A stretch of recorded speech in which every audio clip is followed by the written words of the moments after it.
Tado jayamudhiraye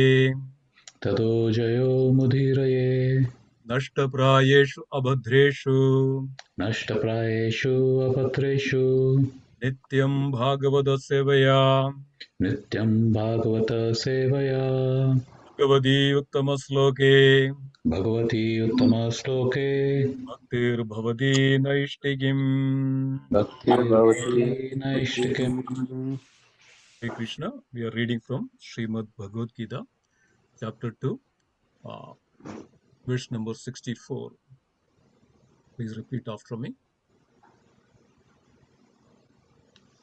Ragodesha vimuktestu रागद्वेष विमुक्तैस्तु Vishayan Indriyascharan विषयानिन्द्रियैश्चरन् Atma Vasir Videyatma आत्मवश्यैर्विधेयात्मा Prasadam Adhigachadi Prasadam प्रसादमधिगच्छति Ragadvesha Vimuktestu रागद्वेषविमुक्तैस्तु Vishayan Indriyascharan विषयानिन्द्रियैश्चरन् Atma Vashir Videyatmo आत्मवश्यैर्विधेयात्मा Prasadam Adhigachadi Prasadam प्रसादमधिगच्छति Adhigachati Ragadvesha Vimuktestu रागद्वेषविमुक्तैस्तु Vishayan Indriyascharan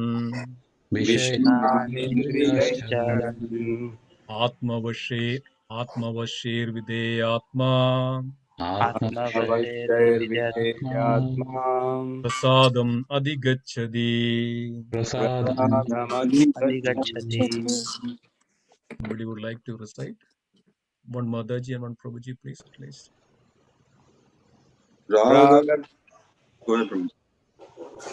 रागद्वेषविमुक्तैस्तु Ragadvesha Vimuktestu विषयानीन्द्रियश्चरन् Vishayan Indriyascharan आत्मवश्यैर्विधेयात्मा Atmavashir Videyatma प्रसादमधिगच्छति Prasadam Adhigachadi. Mataji, please.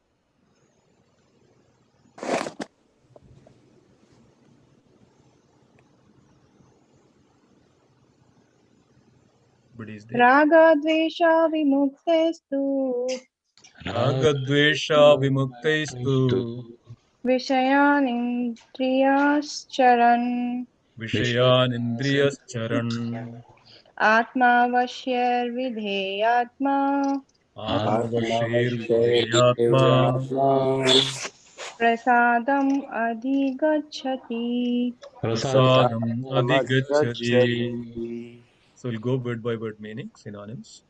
Raga, attachment. राग Raga, attachment, Dvesha and detachment. Dvesha dvesha, and and detachment. detachment, Vimuktehi, by one who has become free from. Vimukti, vimukti, who has become by free one who has become free from. Two. to Two, But. but Vishayan, Vishayan, vishayan, sense objects. sense objects, sense objects, Indriyahi, Indriyahi, by the senses. by the sense, by the senses, Charan, Charan, karan, acting upon. acting acting upon, upon, Atmavashyaha, Atma, atmavashyaha, under one's control. under one's control, Videya Atma, vidya atma, one who follows regulated freedom. one who one follows who follows regulated freedom, Prasadam, Prasadam, prasadam, the mercy of the Lord. the mercy of mercy of the Lord, Adhigachadi, Adhigachati, adhigachati, attains. attains. We'll go to the next.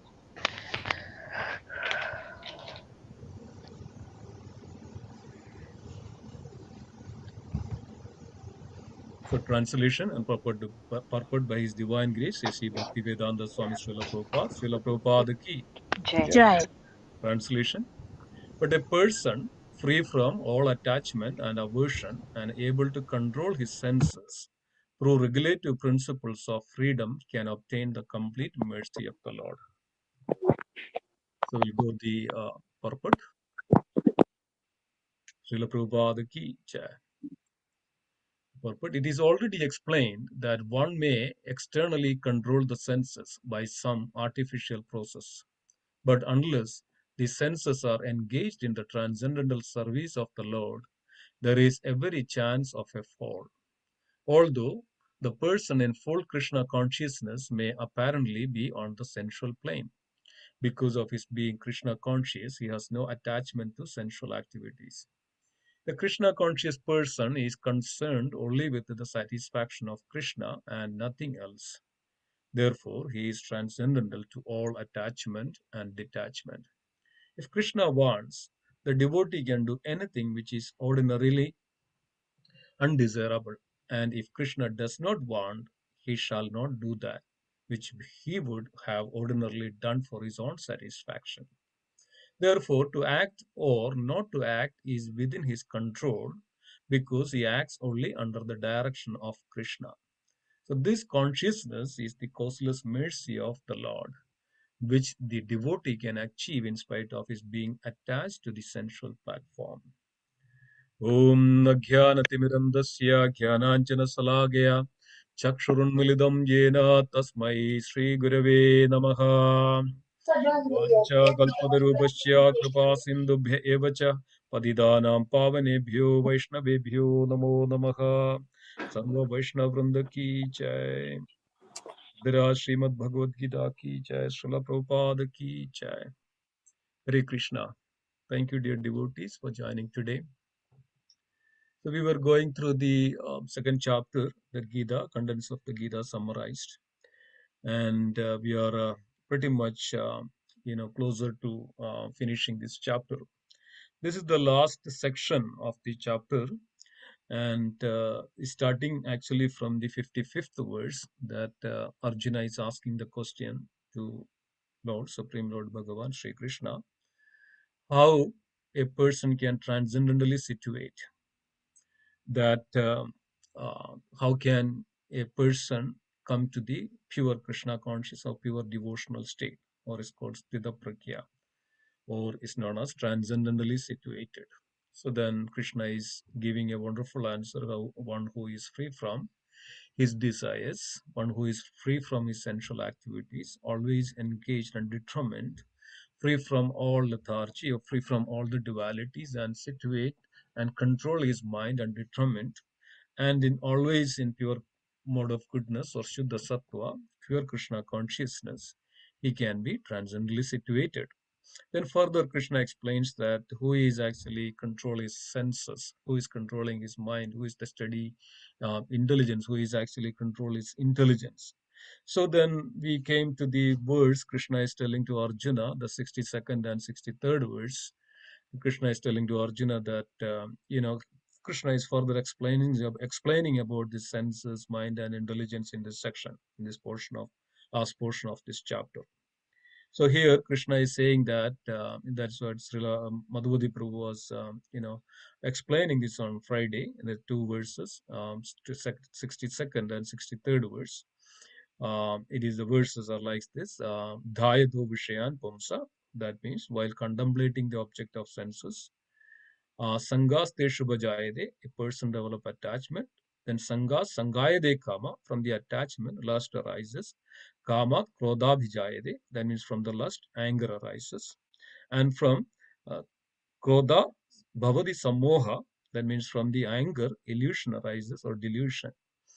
From Krodha Bhavadi Samoha, Samoha Smriti Vibhrama, then there is a delusion of memory.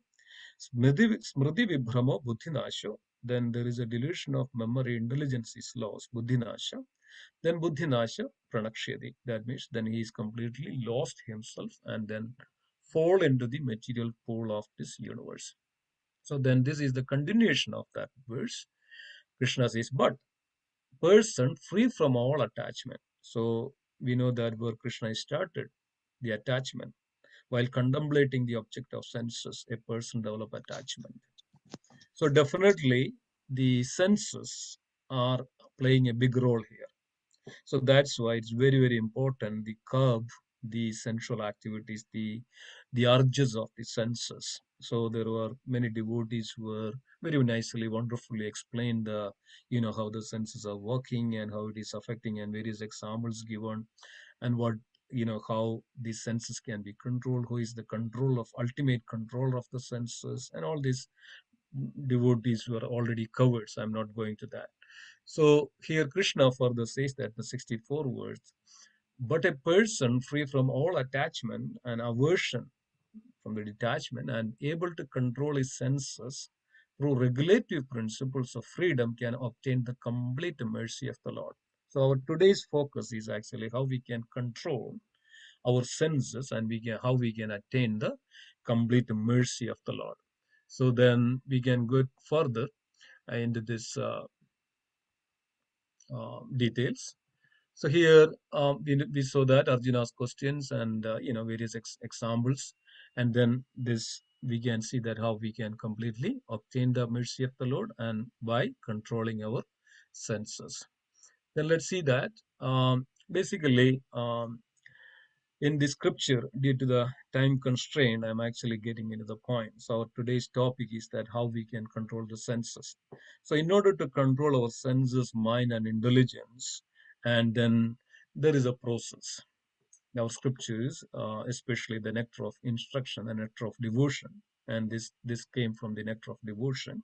And also Sri Chaitanya Mahaprabhu explains this to Srila Rupa Goswami and Sanatana Goswami, this topic of how we can control our mind and obtain the mercy of the Lord, and what is the process.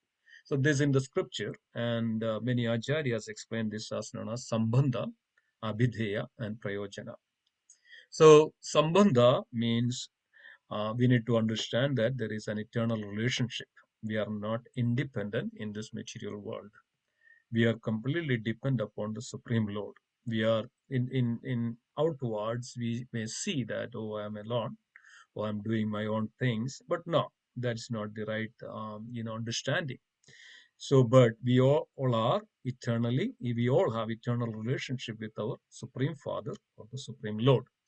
Then there is a process that to understand this and to attain this and to experience this relationship is known as the abhideya. This is eternal processes or paths to attain the goal. So there is a process. So don't worry. Sometimes we have this confusion, and yes, it's so difficult to control our senses, so difficult to control our mind.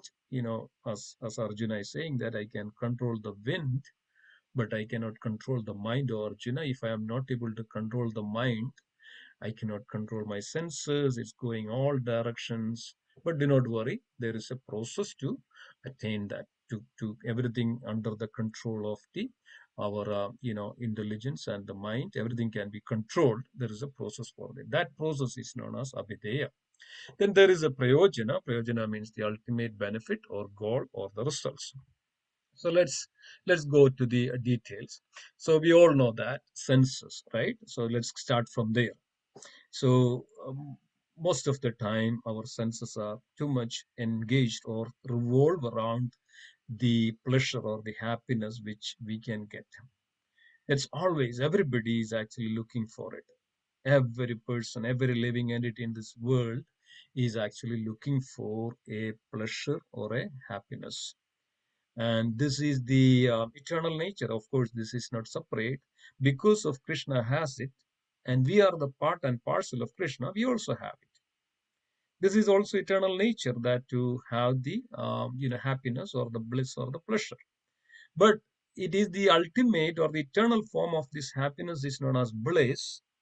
But the material form of this happiness is known as, or this pleasure is known as happiness in this material world. So in the every living entity is very much entangled or very much looking for this happiness. But the scripture says that this material happiness is very flickering, and as soon as you try to attain some happiness, the moment, then after some time you just reject it. You fed up with it, you're bored with it, and you are seeking for something else. So this is the nature of material happiness. But on the other hand, the bliss or the eternal happiness, or is known as Sandra Ananda. Bliss is known as Ananda or Sandra Ananda, condensed bliss, that is eternal. So our process is actually from this flickering or bhoga tyaga or flickering happiness, how we can get rid of this, the flickering happiness, and how we can attain a permanent happiness. So this is a situation. So you can see this picture. This is a situation of a person who is going through this material entanglement.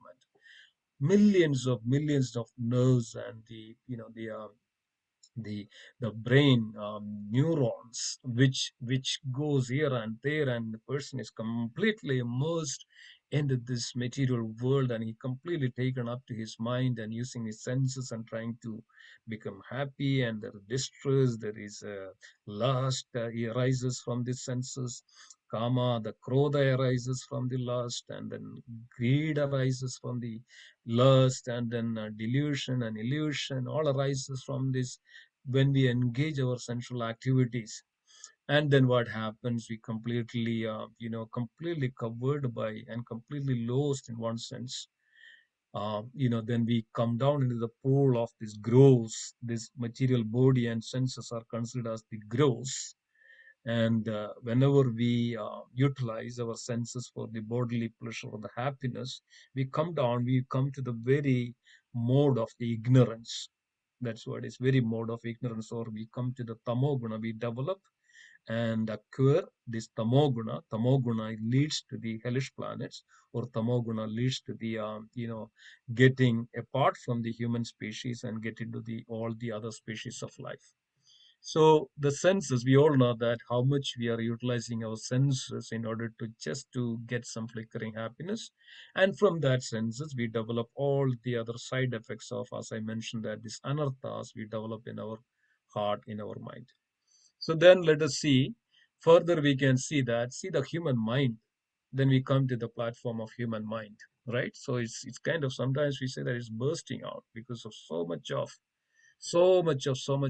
thought process, and it's mentioned that around 50,000 thought process goes in a mind every day, and everybody is kind of pretty much entangled with it. And why? Because of when we are so much attachment and to try to get the happiness, and then the happiness are actually the mind is making all the plans how we can get this happiness. So people goes here and there, and music and theater and the club and narcotics, and people are engaged in so much of illicit activities. Why? Because of just to please the senses.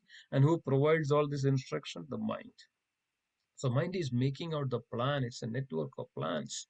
See that, you can see that how the mind works here. And then let us see that how a person who is actually fixed in his mind for Krishna conscious, or who is fixed, how it is very peaceful. And later we can see that Krishna is telling to Arjuna, oh Krishna, how you can get happiness even in this material world, your mind is not peaceful. And see, that's why people think that, okay, if I engage so much here and there, and I do get the happiness. But it's mentioned that those who are more entangled, those who are going out through the so many, trying to find this flickering happiness from the clubs and the narcotics, or addictions and the various illicit activities, they are the one who is most suffering because of all this, because of their mind is not under control. So Krishna further says that if your mind is not under control, oh Arjuna, how can get peace? So understand this, dear devotees. And then if we don't understand these facts, then if we don't understand the what is senses, what is mind, then we can easily swayed away into this material ocean of suffering and distress.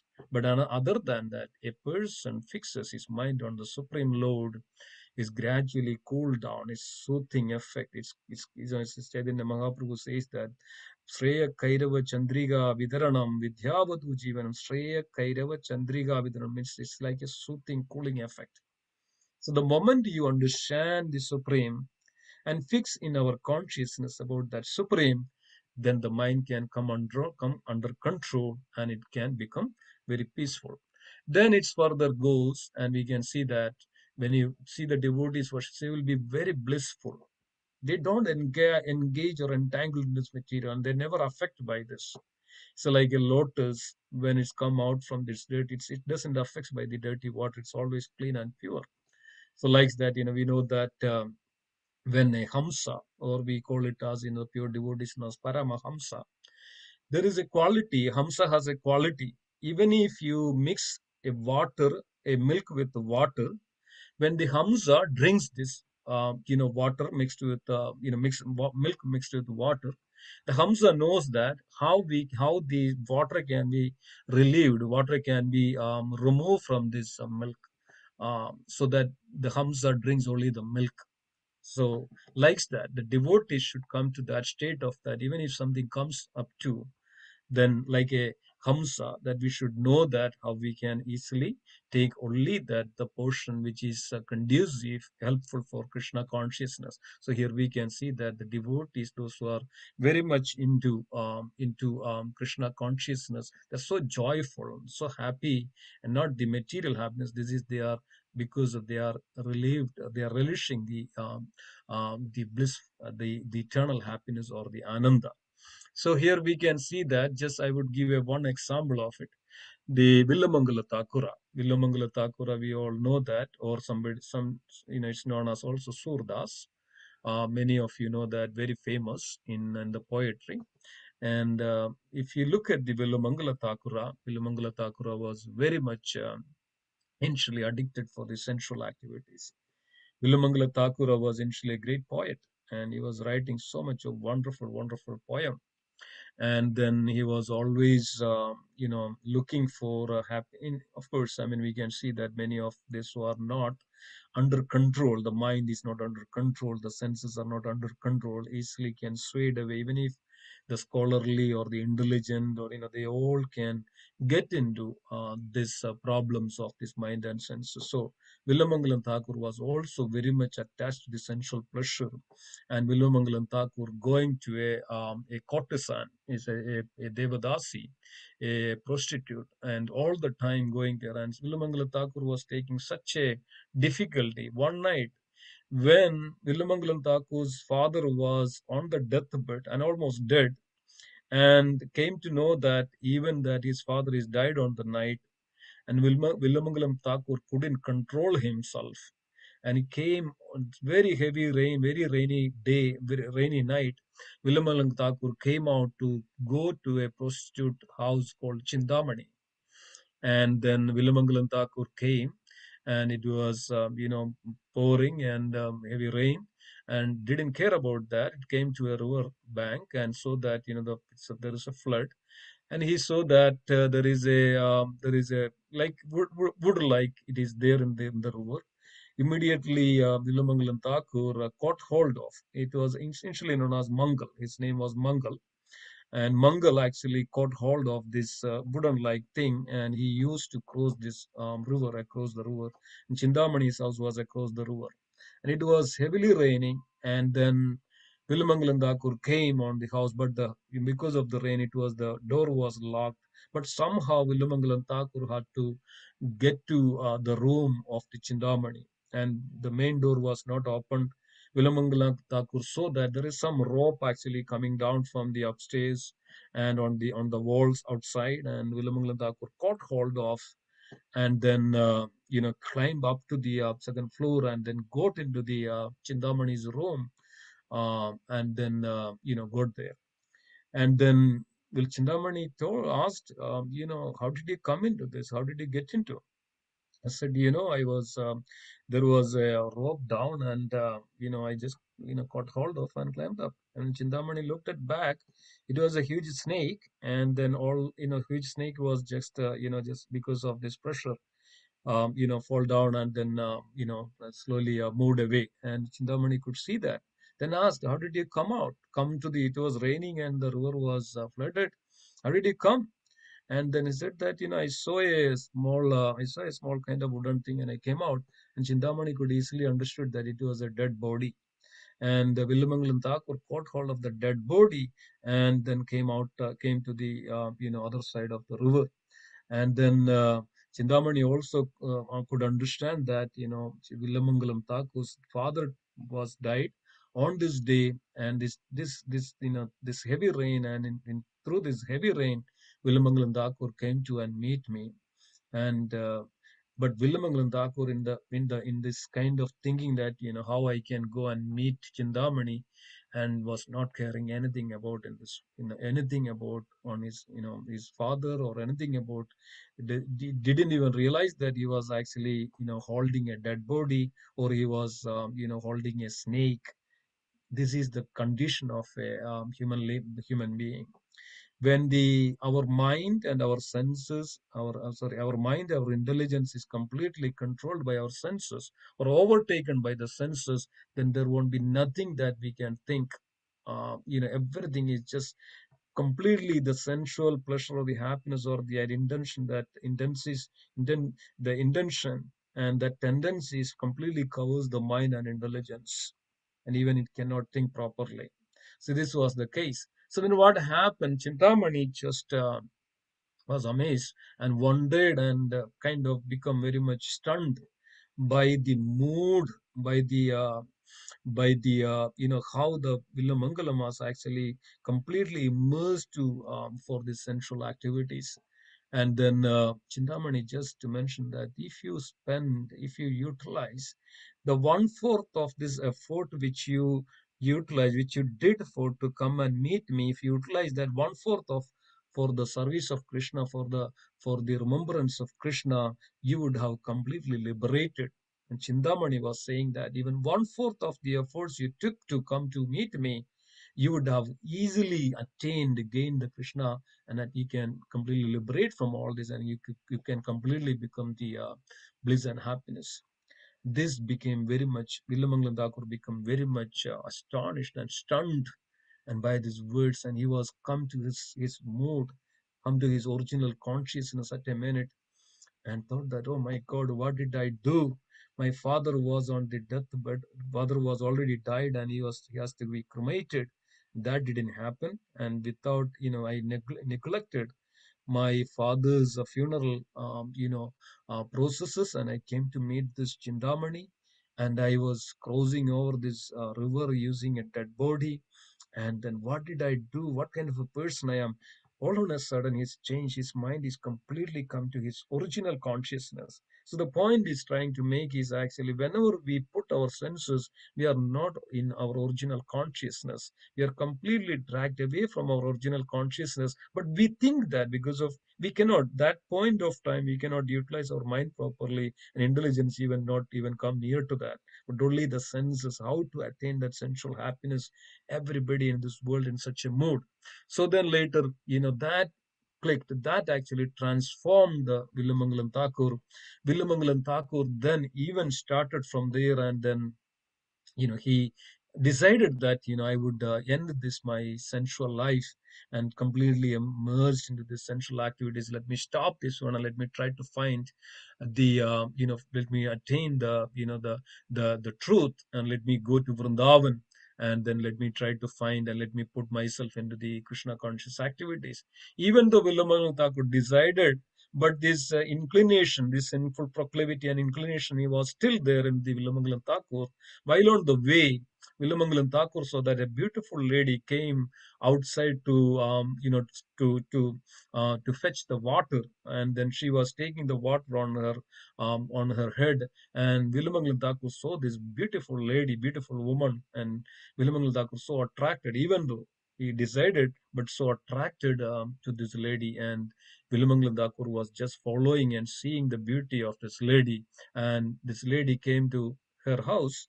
And Villamangalam Thakur also came to his house, and here the lady's husband came out, and then you know came out, and also a Brahmana came into this front of the house, and his husband told, "What how can I serve you? How can I help you, Brahmana?" Then he came to his original consciousness again, that, oh, what did I do that, because I cannot control my senses, cannot control my, the power of my sense, power of my eyes is so difficult.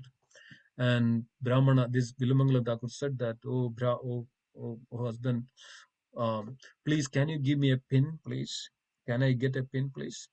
So then Villamangala, the husband, asked his wife, and who is this guy? And this lady was told everything to her husband, that this person was following me. Don't know what was the reason, what was the intention, but now he came here and asking for a pin. So then husband gave a pin. Immediately he got the pin. He took that pin and just poked his eyes, and he broke both of his eyes, and he was bleeding, and he lost his sight of. And he decided that because of my this senses, because of this eyes, that I'm completely immersed in, completely engaging into this senses, nonsensical activities, let me be blind and let me completely dedicate myself for the service of the Lord. Then Villamangalam Thakur started from there and walked and walked and walked by the help of others and all. Then all this time, because of he completely lost this eyesight, and now he is completely free from it. And then what happened? Then he completely transformed himself. And while he reached in the Vrindavan, and while he was so much in thirsty and so much of hunger, and then he was always chanting the holy name, Krishna, Krishna, Krishna, Krishna, Krishna, Krishna, all the way, and reached to the Vrindavan. And this time he was so much thirsty and hunger. And that's the time a boy came and to handed over a pot of milk, and came down and then handed over to a pot of milk. And Vilumangalam Thakur just, who are you? Said, I'm a boy from the nearby village. This people around, and so that you are kind of very weak and very thirsty and hunger I feel, so that they told me to hand over this milk to you, so I came here to give you. So then Vilumangalam Thakur very much satisfied, and this boy was coming every day.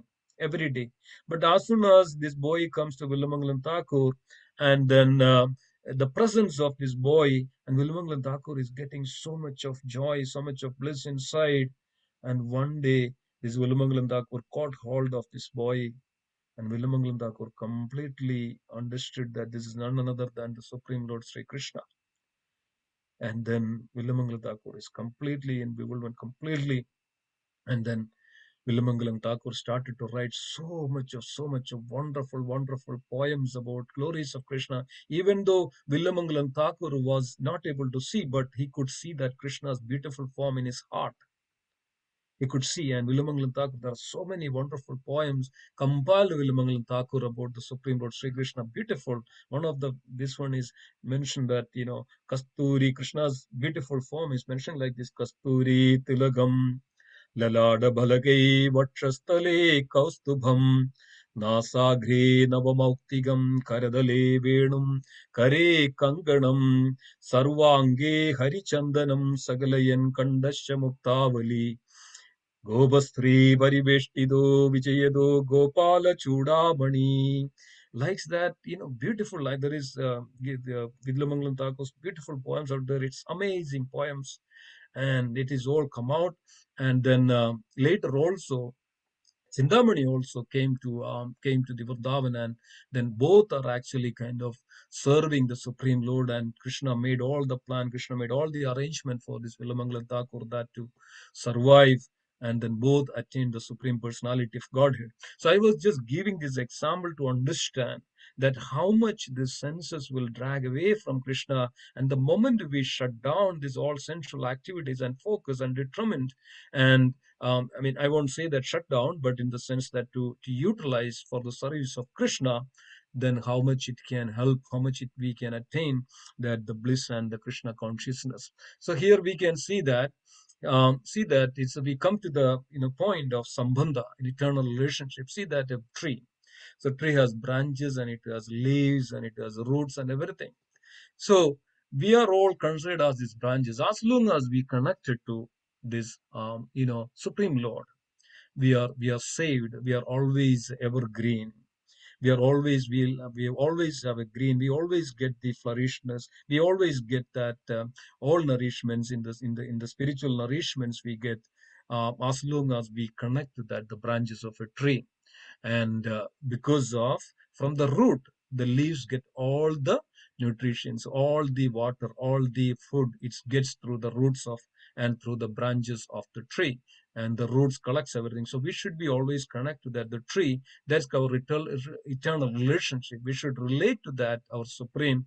And if we don't relate to our supreme, so we can see that what is our condition. So this would be our condition.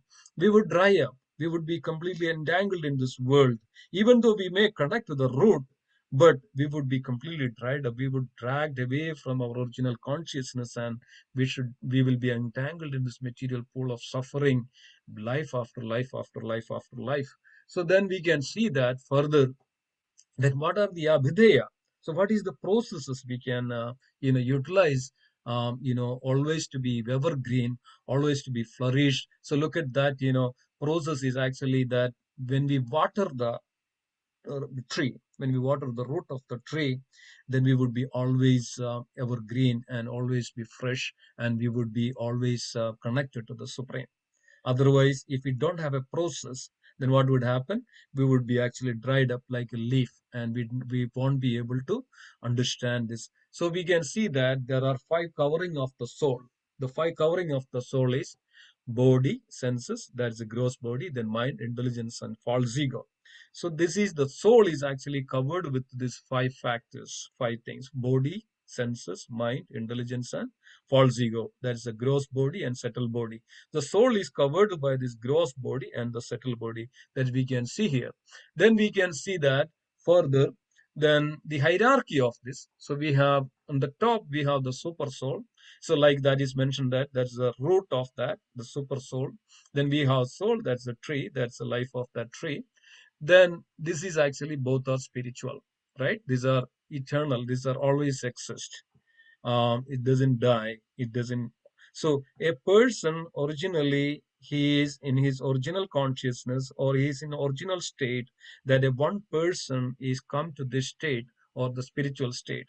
Otherwise we can say that he is into the material state. So what is the material state? And there are 2 things: material state and the spiritual state. On the material state is actually there is ego, intelligence, mind, senses, and body. So we can see that even the senses and body is the lower platform, is the very, very low.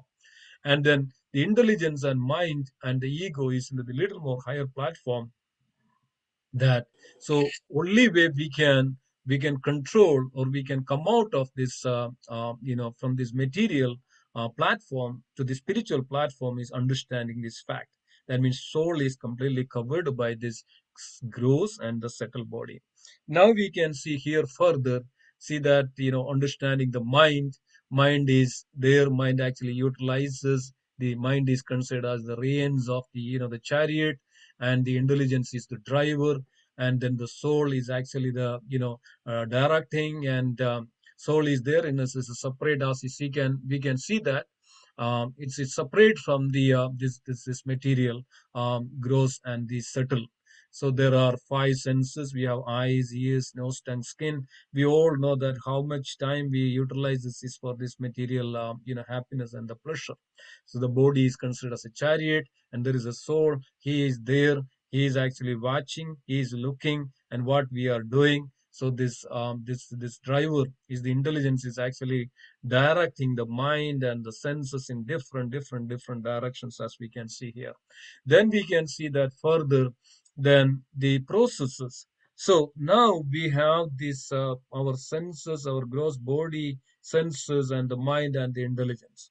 So now, so how we can utilize this. So this is the processes. There are 9 processes. So this is the best way. Instead of we are shutting down, rather we utilize our body and the senses for the service of the Lord, understanding that the eternal nature of the soul, we are all we are actually the soul, but this body and the senses is temporary material things which came along when the soul come into this material world. So because of our nature, and because of the past life and the karma, we got this human form, and along with the human form we got a human body accordingly, and also the senses, the intelligence, and the mind accordingly we got it. That decided factor is the subtle body. So what a kind of a body we need to get is actually deciding, is actually by the subtle body, and whatever we are accumulating into the subtle body, accordingly that we get a body in our next life. So then we have to understand that The moment we transform this body, gross body and subtle body, then we can attain our spiritual body. So we attain, if we spiritualize our senses and mind and the gross body and senses, if we spiritualize, then we also attain a spiritual body. Otherwise, if you're always into the material, all the body and gross senses are completely immersed in the material consciousness, then we get the material body. We never get it's very difficult to get a spiritual body. But at the same time, that's why the human body is given to us. If we utilize that, our human body, like Sravanam, Kirtanam, chanting the holy name, Smaranam, right? Remembering the Lord, Pada Sevanam, worshipping the lotus feet of the Supreme Lord, Archanam, offering our articles to the Supreme Lord, Vandanam, paying the obeisance to the Supreme Lord, and Dasyam, servitorship, and Sakyam, friendship, and the Atma Nivedanam, completely surrender, completely utilize our senses, Nirbandhe, Krishna Sambandhe, Yukta Vairagi Muchade, Anasaktik Savashayan, Yadarham Upayinjade, Anasaktik Savashayan, relieved, devoid of sensual activities, Vishayan, material sensual activities, and utilize everything for the service of the Lord, then we can actually completely purify, and that's called purification, that's called transformation, that's called actually coming out from our material consciousness to the spiritual consciousness, and we would completely become a spiritual, and then thus we get a spiritual body and we get a spiritual senses. It's all it's beautiful, it's everything is spiritual, there nothing is material. So we never, then we come into this material enjoyment, because of then we understand that there is a very higher taste, that we all can relish that higher taste. When once actually we relish that higher taste, then we can feel that all the lower taste are nothing, is very negligible, nothing compared to that the higher taste or that bliss and eternal happiness. Then we come to the state of the eternal process, that as I mentioned, that what is the hierarchy of that soul is on top of all this intelligence, mind and senses and the body. Then we can see that further, as Krishna says that in the Bhagavad Gita itself, the working senses are superior to dull matter. Mind is the higher than the senses. Intelligence is still higher than the mind, and the soul, is even higher than the intelligence. So unless and until we transform our senses and the mind and the intelligence to the spiritual or the soul level or the spiritual level, then we cannot, the soul never get nourishment. As we all know that we should always feed to our soul. We should feed to the soul. All these processes, bhakti process, actually we are feeding to the soul. Then only, otherwise it is dormant. It won't awaken. It is dormant, always sleeping. And all our senses, mind are actually in action, but soul is never action. So once, that's why people are going for the meditation, for the yoga, everything, come to that spiritual level and come out of all this mental, these are all temporary nature of the mind and the senses, all temporary.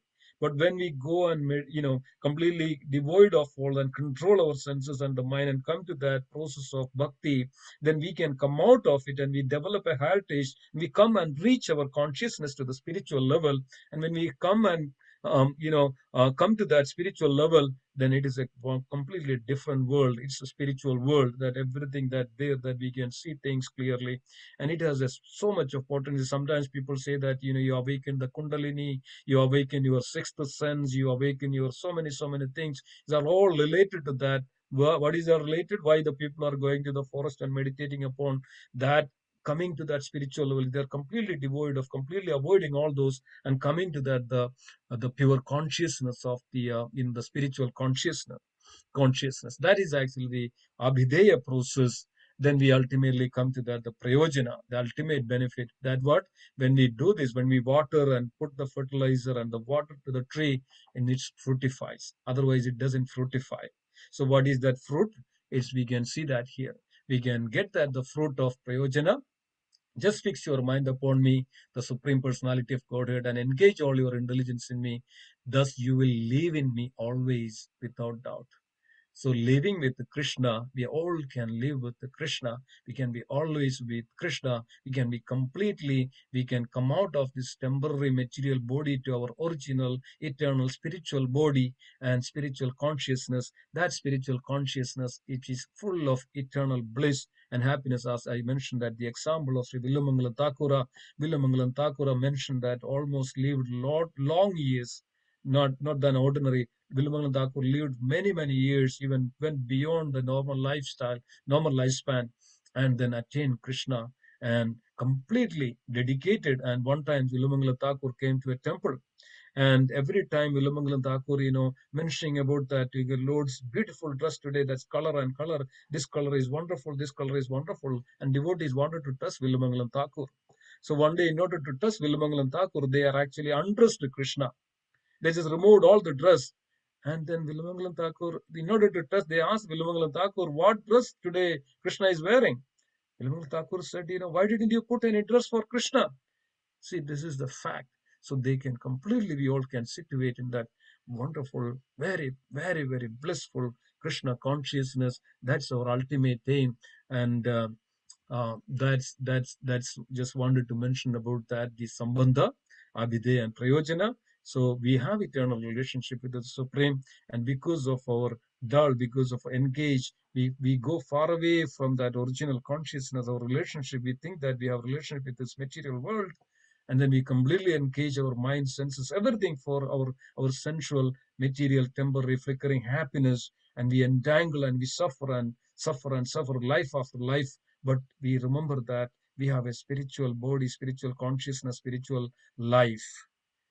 So that is wonderful and beautiful, and many, many devotees, Krishna says in the Bhagavad Gita, Vida Raga Bhayakroda Manmana Mam Vasuda Bhagavo Jnana Tapasa Uhuda Matma Bhavagadaha. Vida Raga Bhaya Krodha. Vida from the attachment, Raga, and freed from anger, attachment, and illusion. Vida Raga Bhaya Krodha. Manmana Mam Vasuda. Worshipping me with utilizing all the senses. Manmanamam upasana. Upasana means utilizing all our senses, body and mind. That's called upasana, not that just go there. Upasana means sometimes we say that upavas, upasana, all that we utilize our body, mind, and senses for the service, for the pleasure of the Lord. So that's the way only that we can come out of our material entanglement. And what is the result? The prayojana is actually we all can attain. That's the verse. It says that we who can completely come to that, attain me by controlling the senses and the mind. And then that process will take back to Krishna, back to Godhead. Hare Krishna. Thank you so much. I would end here with this note. Thank you so much for being there and listening. Hare Krishna. So, are there any reflections or any comment? It's a little around 8 o'clock. Anybody has anything to add? Yes, Divyash Patel mentioned that. Srila Bhakti Siddhanta Saraswati Thakur. Let me read that, Divyesh Patel Prabhuji, that what he mentioned.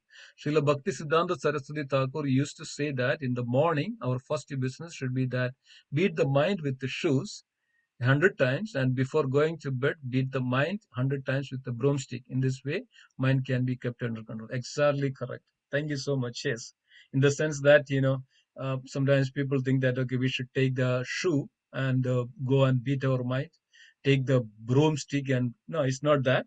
We should actually check our mind every day.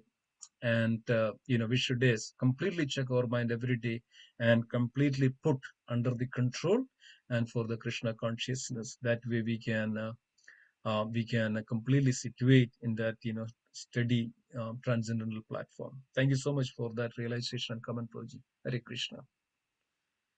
Wonderful. Anybody else has anything to add? Anything to say? Any reflections? Any questions? Nothing to add?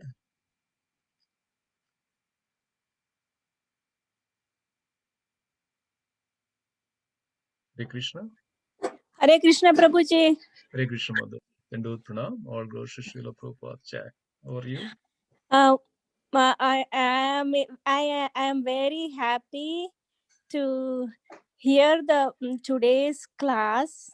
The reason why, because all those great bhaktas, that's why we say we are sevakas to the sevakas to the sevakas, right? That's how it is. All these great bhaktas have taught us the easiest way to practice, and we think they are in a higher mode, but they started with the baby steps and showed us the beautiful path putting Krishna in the middle or around when we do mundane things. I understand realization comes. We don't know when it comes, but when it comes, it's like a fraction of a second, that realization.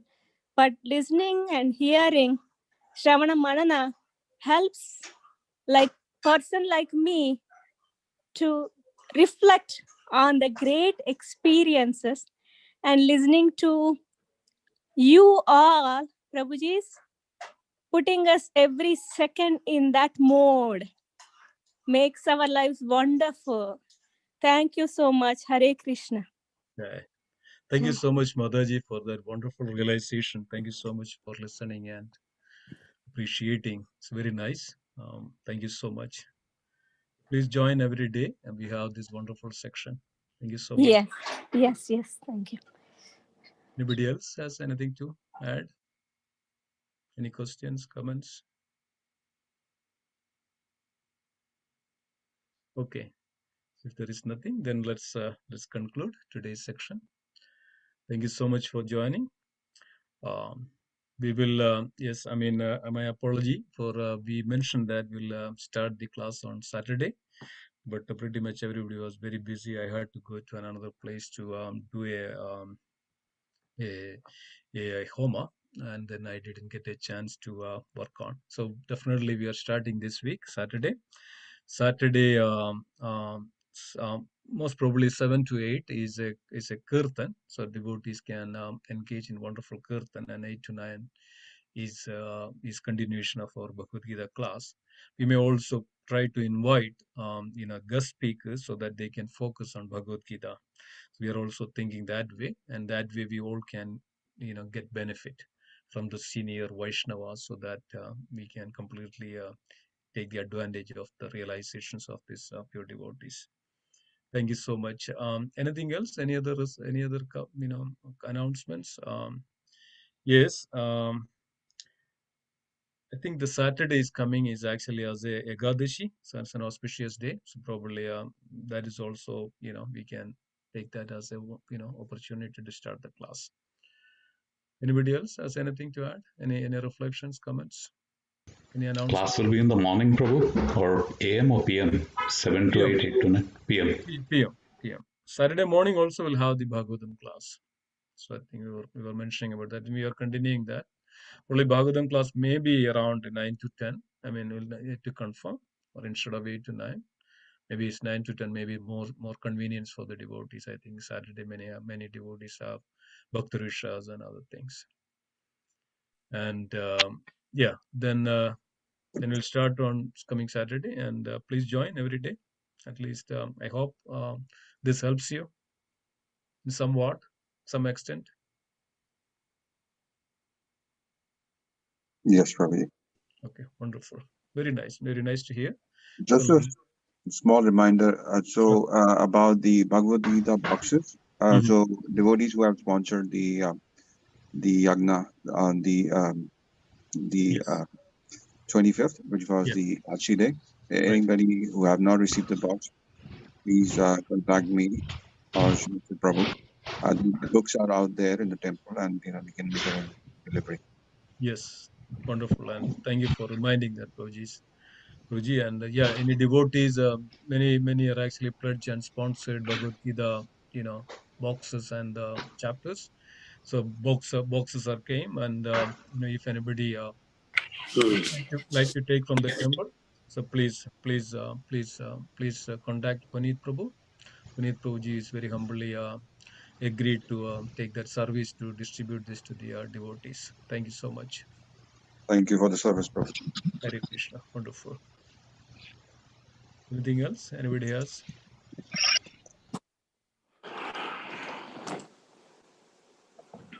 Let's pay our obeisances to all the Vaishnava devotees of the Lord.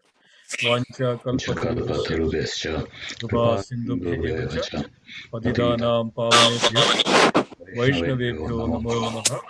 Vaishnav Vrinda ki jai. Sundaraj Srimad Bhagavad Gita ki jai. Srila Prabhupada ki jai. Gaura Premanande Hari Hari.